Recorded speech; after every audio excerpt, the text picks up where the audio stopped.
মায়ের প্রতি মেয়ের ভালোবাসা। হ্যাঁ, ওইটা কি? ও মা, হারটা কত সুন্দর! এটা তো টিয়ার। একটু গলায় দিয়ে দেখি আমাকে কেমন লাগে। ওয়াও, খুব সুন্দর লাগছে তো আমাকে। হ্যাঁ বৌদি, তুমি আমার হারটা চুরি করছো? না রে টিয়া, আমি তোর হার চুরি করিনি।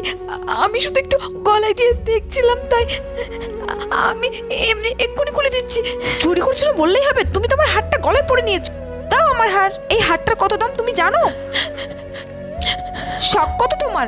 অত যদি শখ থাকে তো তোর বাবাকে বলবে একটা হার পাঠাতে। যত সব। কিছুদিন পর। মা, কি রে মনা, কি হয়েছে? তোমার চোখটা একটু বন্ধ করো না মা। আচ্ছা ঠিক আছে। হ্যাঁ মনা, তুই এত টাকা কোথায় পেলি? মা, আমার টিউশন পড়ানোর টাকা গুছিয়ে তোমার জন্য হারটা এনেছি। মন থেকে মাকে ভালোবাসলে কমেন্টে অবশ্যই মালিকে সাবস্ক্রাইব করে যেও।